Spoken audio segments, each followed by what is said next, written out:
इस क्वेश्चन में कहा गया है कि in a TV picture tube electrons are ejected from the cathode with negligible speed and reach of velocity of 5 × 10⁶ metre पर second in travelling 1 centimetre. Okay, assuming straight line motion find the constant force exerted on the electron.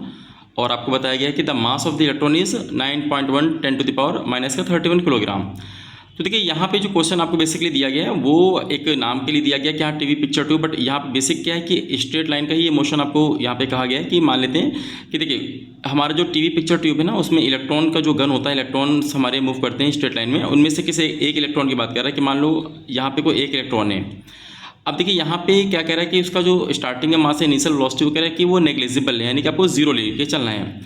That means यहाँ पे आपको मान लेते हैं कि you हमको zero दिया हुआ है. उसके बाद फिर बोल रहे हैं कि negligible speed and reach a velocity of 5 × 10⁻⁶ metre पर सेकंड. और उसकी जो फाइनल वेलोसिटी वो कितनी देखिए वो आपके दिया कि 5 × 10⁻⁶ आपको दिया होता है, यानी कि आप कह सकते हैं कि जो v हमारा है वो v हमको दिया है कि 5 × 10⁻⁶ यहाँ पे 6 दिया है मीटर पर सेकेंड. ओके, अब उसके बाद देखिए आगे बोल रहा है कि इतना मतलब चलने में उसको कितना देखिए कितना वो ट्रेवल किया उसने 1 सेंटीमीटर. तो आप कह सकते हैं s, आपको s दिया है 1 सेंटीमीटर. हाँ, इसको मीटर में कन्वर्ट करेंगे तो ये हमारा बन जाएगा 1 × 10⁻⁻² मीटर.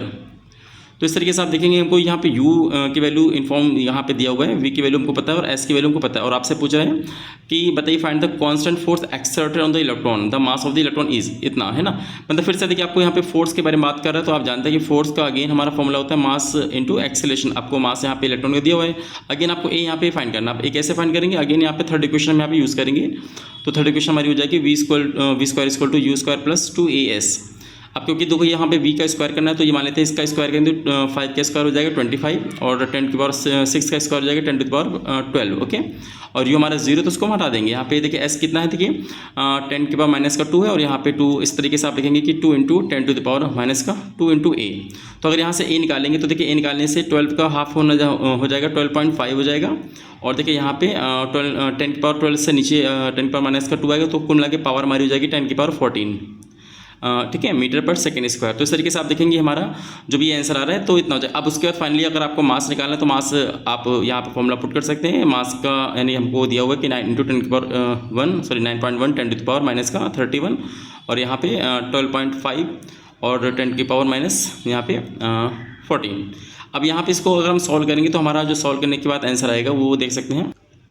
ठीक है, तो यहाँ पे इसको अगर हम सॉल्व करेंगे तो हमारा इसका मल्टीप्लाई करने के बाद आंसर आता है 113.75. अगर हम पावर के यहाँ पे बात करेंगे तो आप देख सकते हैं कि पावर हमारी कितनी आ जाएगी, तो यहाँ जाएगी -17 आ जाएगी. अब हाँ, उसके बाद अगर हम डेसिमल उठा के यहाँ पे फर्स्ट डिजिट के बगल में लेके आते हैं तो हमारा ये लगभग आ जाएगा 1.1375 और 10⁻15 न्यूटन. ओके, तो इस तरीके से आप देख सकते हैं इस -15 को फर्मी भी आप कह सकते हैं ये फर्मी न्यूटन है या, बट इसको अभी इसी तरीके से न्यूटन में हम कन्वर्ट कर सकते हैं कि 1.1375 × 10⁻15 न्यूटन.